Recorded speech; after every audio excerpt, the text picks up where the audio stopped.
What's up everyone, and welcome back to another This Season on Zwift. This time we are talking about the fall 2025 This Season on Zwift, and I gotta say, we have some of the most exciting features I have seen on Zwift coming to the platform soon, and I'm here to share all the details and share everything you need to know about these new updates. Let's dive into the video. Now, I'm going to start us off by talking about the new roads that will be coming to Zwift. As usual, Zwift is adding a new expansion in the This Season on Zwift update. And first of all, we've got New York. And New York will be expanding with approximately 20 new miles of roads. That's going to be around 31 kilometers of new roads and 20 new routes. That'll be 16 biking routes and 4 running routes, which is pretty surprising to me. I didn't think that Zwift would ever expand New York, but it's great to see New York finally getting some love and finally getting some more roads that aren't those really miserable glass roads that you have to ride on with those really steep climbs. Zwift says that this terrain is going to be a bit more rolling and a bit more mild, so that New York is a bit more accessible to the vast majority of Zwifters. This is great to see, and it will be some more real roads here. It's going to be venturing out into Prospect Park, and it's going to take Zwifters through some of the most iconic New York locations, which is pretty cool to see.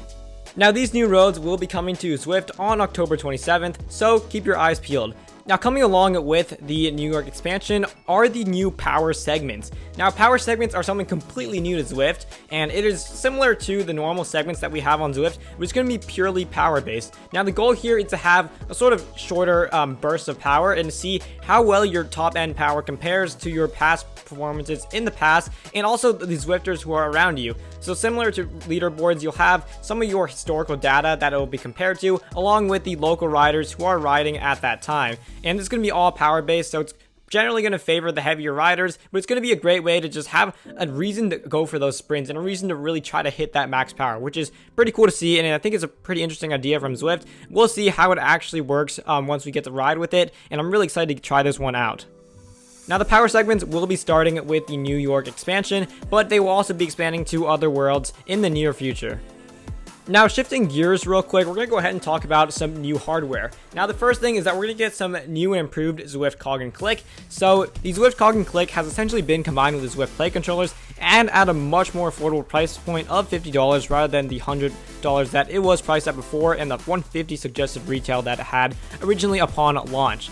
Now, as I said earlier, it's essentially been combined with the Play controller, so the Play controllers will no longer exist. These are essentially the new version of it, and they will come as two separate controllers, one with the arrows and one with the ABCD, and that will let you easily use the action bar to give ride-ons, activate power-ups, and all that cool stuff, along with giving you the virtual shifting functionality, all for a much more affordable price point, which is really cool to see. Now, the Zwift Cog and Click will be available for pre-order starting September 4th, and it will start shipping on September 9th, so very soon. As with the previous version, it will come pre-installed on FreeHub, and that will make installation overall a lot easier on most trainers. Moving on to the next topic, which is probably the headline for Zwifters, is the new AI features. And these are essentially the new personalized recommendations that Zwift will be launching in the Zwift app and the Zwift Companion app in the very near future, in November actually. So these are actually powered by AI. The personal recommendations will serve content tailored to each individual rider. So it will recommend things based on your riding habits. It'll suggest things that are new and fresh. It'll suggest things that would help you reach your goals and all that cool stuff, which is really great to see. And I think it's something that Zwift has long needed, and the whole For You section didn't really deliver. And I'm really hoping that these new personalized recommendations will be a lot more accurate to your riding habits and will actually be something that I would be interested in riding on, just to make things a whole lot easier. I could just log onto the app, see my personalized recommendation, maybe toggle a few things to make it longer or shorter, and then just go ahead and get started with my ride. I know a lot of riders are just out there to get a good workout in, and having something that gives you some guidance to that was really helpful, and I think would be really beneficial to the majority of Zwifters. Now, for those who have connections in place to external coaching apps, they will actually have that as like the main thing. So if you have a workout scheduled on Trainer Road, that will be the top thing in your personalized recommendation. And you also have the option to choose a longer activity or shorter activity, and it'll give you options that adjust to that. Now, these new personalized recommendations will be dropping in the Zwift app. It'll be sort of its own card when you start up the Zwift app, and also will be at the top of the home screen when you are in that ready to ride screen.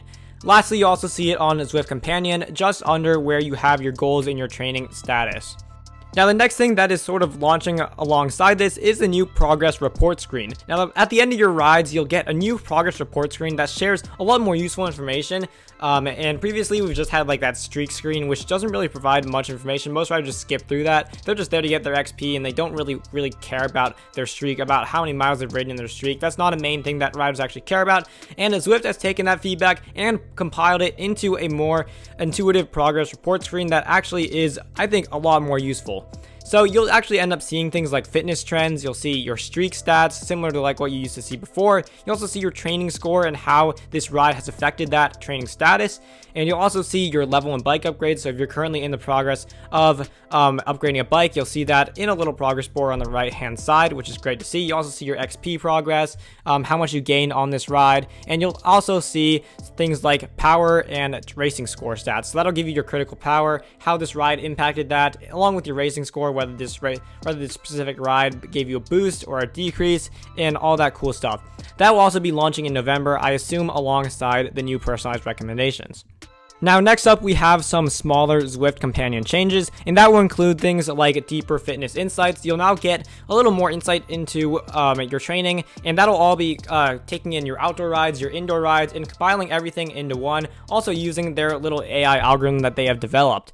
And you'll also be able to see automatic weekly targets, so you'll have an option to have a automatically set goal. So now you don't have to set your own goals. You'll just have one that will be tailored towards you and will be something that's relatively achievable, but still keeping you going through each of those weeks. You'll also be able to plan your next activity, and it'll show the little next up personalized recommendation in that area once that does launch in November.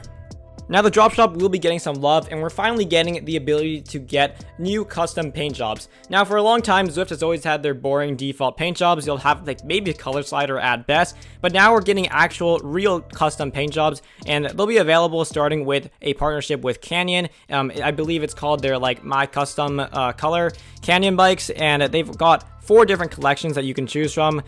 They have the Opus collection, the Fabrio collection, and the Mono collection, and those will all be pretty interesting designs that you can buy using your drops in the drop shop. Now, it's starting with Canyon, but I do assume that it will be branching out to other bike manufacturers in the near future. This will be coming on September 25th, and I'm really excited to see this because it really gives your bikes a lot more personality, a lot more character, and it makes it a lot more unique and not just a little default bike that you're riding around with. Now, the pairing screen will also be getting an update later this fall in September, and it will be getting a new intuitive and modern look. It will also provide a recommended method of pairing along with a recommended device. You'll still be able to see all the devices, but it will give you its own personal recommendation based on which connection is strongest to make things a little easier for those of you who don't really know which method is the best. You'll also have an easier access to sensor bridging with compatible trainers. Those are trainers like the Jet Black Victory or the Elite Avanti trainer. Now, to finish things off, we've got a set of really exciting new events coming later this fall, and that will start with the Brompton World Championships from November 17th through the November 23rd. And it will be a week-long virtual Brompton World Championship based on the real-life one that does happen in Europe, and you'll be able to unlock a Tweed kit by riding the short or long events. They'll also be all held on custom routes, so a great way to explore new roads and new routes on Zwift. The Brompton will be available for purchase starting in November in Zwift's drop shop, so definitely a really cool and iconic bike to definitely pick up there. Next thing, we got the Zwift Unlocked, and this is basically a replacement to Tour of Autopia. Tour of Autopia was greatly loved, but I'm afraid its life has come to an end here. Zwift is starting things up with a new Zwift Unlocked series starting on October 6th and running through November 16th. Zwift will be launching 10 new routes with this series, and will be a replacement for Tour of Autopia, as I said. Now, with Tour of Autopia normally comes double XP, and Zwift has decided to continue this with its Zwift Unlock series, and will continue to get double XP during those rides, and will also get XP bonuses as we progress through the series. Pretty cool. As usual, there will be a short and long option. The short option generally 30 to 60 minutes, and the long version 90 plus minutes. Wow, that was quite a bit, and I hope you all enjoyed this video and found it useful. If you enjoyed this video, please consider hitting that like and subscribe button. It really does help support the channel. And with that, thank you all for watching, and looking forward to riding on these new updates. See you all next time, and ride on.